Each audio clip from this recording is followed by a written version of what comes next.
حتمی معاہدہ ہونے کی صورت میں ایران سے پابندیاں اٹھنے کا امکان بھی ظاہر کیا جا رہا ہے۔ اگر ایسا ہو جاتا ہے تو یہ پاکستان کے لیے سب سے زیادہ فائدہ مند ہوگا۔ دونوں ملکوں کے درمیان جہاں تجارت بڑھے گی وہیں پر سب سے زیادہ نظریں گیس پائپ لائن پر ہوں گی، یعنی کہ پاکستان ایران گیس پائپ لائن۔ ایسے میں پاکستان کی کوششیں ہوں گی کہ اس منصوبے کو ترجیحی بنیادوں پر مکمل کر لیا جائے تاکہ سستی گیس اور تیل مل سکے، جو ہمارا سب سے بڑا پرابلم ہے جس کی وجہ سے ہمارا امپورٹ بل بڑھتا ہے۔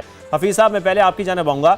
اب ایران جنگ کی سب سے پہلے اگر ہم بات کریں تو اس نے گلوبل اکانومیز کو بہت زیادہ نقصان پہنچایا ہے۔ پاکستان کے لیے بھی اس میں سیکھنے کے لیے بہت کچھ ہے، اپرچونٹیز کو بھی ہمیں دیکھنا چاہیے کہ جو فیول امپورٹ ہے اس پر ہم ہر سال اربوں ڈالرز خرچ کرتے ہیں، پھر ایران بندی اگر اٹھ جاتی ہے جیسے کہ خدشات ظاہر کیے جا رہے ہیں اور اب یہ دیکھا جا رہا ہے کہ ایسا ہو بھی سکتا ہے، تو ہمیں گیس پائپ لائن پر فوری کام کرنے کی ضرورت نہیں ہے اس وقت؟ بسم اللہ الرحمن الرحیم۔ نہ صرف وہ ہمارے لیے ضروری بن چکی ہے، اس کی وجہ یہ ہے کہ کافی عرصے سے ایران نے تو کم از کم وہ پائپ لائن کو تو ہمارے بارڈر تک پہنچا دیا تھا۔ ہم چونکہ سینکشنز لگے ہوئے تھے ایران پر، ہم رسپونڈ نہیں کر پائے پورے طور پر۔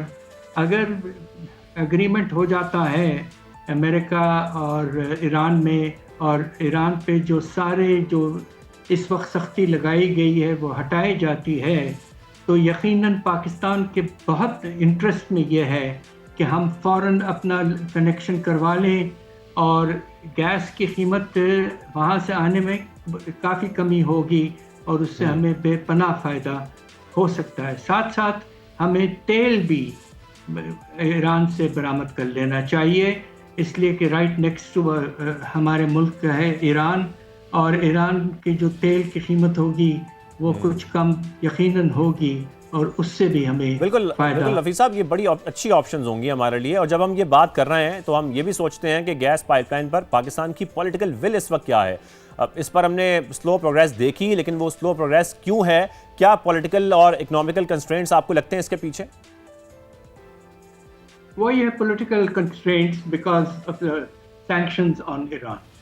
انشاءاللہ ہمیں جلد سے جلد آگے بڑھنا چاہیے، ایک دفعہ صلح ہو جائے اور پیس قائم ہو جائے مڈل ایسٹ میں، تو وی شوڈ امیڈیٹلی پروسیڈ کہ گیس پائپ لائن کے ٹھیک ہے حفیظ پاشا صاحب، اب تھوڑا سا اگر ہم آگے بڑھیں اور ہم دیکھیں کہ اس پوری وار میں ہم نے ایک چیز اور بھی نوٹ کی ہے، اور وہ یہ ہے کہ یو ایس ڈالر پر جو انحصار ہے وہ کم ہوتا ہمیں دکھائی دے رہا ہے، جیسا کہ خبریں بھی بہت ساری ایسی سامنے آئیں، جیسا کہ چینی یوان متبادل کے طور پر ابھرتا ہوا ہم دیکھ رہے ہیں۔ لیکن اب بارٹر ٹریڈ جیسے جو طریقے ہیں اس پر بھی بات ہو رہی ہے، کیا یہ پریکٹیکل سولوشن آپ کو لگتا ہے ایران کے ساتھ ٹریڈ کے لیے؟ یہ اس میں منتظر ہے کہ ایران کے کرنسی کی کیا سٹیٹس ہوتی ہے۔ اس وقت تو تقریباً ٹرانزیکشنز اس بڑے مشکل سے ہو رہے ہیں، اور ایران کی اپنی خود خواہش کچھ یہ ہے کہ چائنیز کرنسی کی طرف ٹرانزیکشنز ہو، تو انہوں نے ایک انڈیکیشن یہ بھی دیا ہے کہ اگر کوئی جہاز ہارموز اسٹریٹ سے جانا چاہتا ہے تو اس کے جو ٹرانزیکشن ہیں وہ ڈالرز کے بجائے چائنیز یوان میں ہونے چاہیے۔ تو اب ایک نیا ڈیولپمنٹ پیدا ہو رہا ہے دنیا میں کہ ڈالر کی جو سپریمیسی تھی، اور اس کے نتیجے میں امریکہ نے بے شمار بجٹ ڈیفیسٹس وغیرہ کیے اور ساری دنیا ان اٹھاتے رہے۔ اس میں سب سے زیادہ جو اس وقت بیلنس ہے ڈالرز کا دنیا میں وہ چائنا کے پاس ہے۔ اب وقت آ گیا ہے کہ ایک سرپلس ملک جو جنونلی سرپلس ہے اس کی کرنسی استعمال کی جائے، اور وہ ہے چائنیز۔ اچھا حفیظ پاشا صاحب، ایک سٹڈی بھی ہم دیکھ رہے ہیں، ایک ریسرچ بھی ہم دیکھ رہے ہیں IPRI کی، جس کے مطابق یہ بتایا جا رہا ہے کہ 2030 تک جو LNG کی امپورٹ ریکوائرمنٹ ہے وہ 1900 MMCFD تک پہنچ سکتی ہے۔ ہم نے جو پاکستان ایران کی پائپ لائن کا بھی ابھی کچھ دیر پہلے ذکر کیا، خاکہ نجیب صاحب بھی اس کی بات کر رہے تھے، جو ہمارے امپورٹ برڈن کو کم کر سکتی ہے اگر ہم اس پائپ لائن کی بات کرتے ہیں۔ کتنا بڑا گیم چینجر یہ ثابت ہو سکتا ہے؟ پھر ہم نے ان دنوں انرجی ایشوز بھی بہت زیادہ نوٹ کیے ہیں پاکستان کے، خاص طور پر کون سے ایسے ایشوز ہیں جو حکومت کو فوری حل کرنے کے لیے اس وقت اقدامات کرنے کی ضرورت ہے آپ کو لگتا ہے؟ دیکھیے، سب سے زیادہ جو پالیسی میں ہمیں ایمفیسس دینا چاہیے اور وہ ہے رینیویبل انرجی۔ اس میں دو میجر سورسز ہیں۔ پاکستان کے پاس اللہ کے فضل سے ہائیڈرو الیکٹرک کیپیسٹی بہت ہے، اور ہمارے 2 ڈیم جو ہیں خاص طور پہ تربیلا اور یہ جو دوسرے ڈیم جو ہیں انہوں نے بڑا فرق کیا ہے منگلا ڈیم. ہوں، اب یہ ہے کہ پاکستان کے مختلف پروجیکٹس چل رہے ہیں ڈیمز کے، ان کو تیز رفتار کریں، اور یہ اس لیے بھی ضرورت ہو گیا ہے. ہندوستان نے انڈس واٹر ٹریٹی سے نکل کے بھاگ گئے ہیں، تو اس لیے وہ کسی وقت بھی کچھ کر سکتے ہیں. تو ہمیں واٹر ریسورسز کو ٹاپ پرائرٹی دینا چاہیے، not only for agriculture but also for electricity. ہوں، دوسری طرف جو بہت ہی ضروری چیز ہے کہ رینیویبل انرجیز جو ہے، اب اس میں ماشاءاللہ ہمارا جو ہاؤس ہولڈ سیکٹر ہے ماشاءاللہ انہوں نے کافی انویسٹمنٹ کیا سولار انرجی میں، اور آپ دیکھیں گے کہ ہر دوسرے تیسرے گھر میں موجود ہوتا ہے. یہ بہت اچھی کامیابی ہے، اس سے بوجھ کم ہوا ہے امپورٹ کا. اور اب ہمیں کوشش یہ کرنی چاہیے کہ سولار انرجی جو ہے اس سے الیکٹریسٹی جنریشن کے پروجیکٹس وغیرہ بھی زیادہ قائم ہوں، تاکہ امپورٹ کی اتنی ضرورت نہ پڑے ہمیں فیول کی.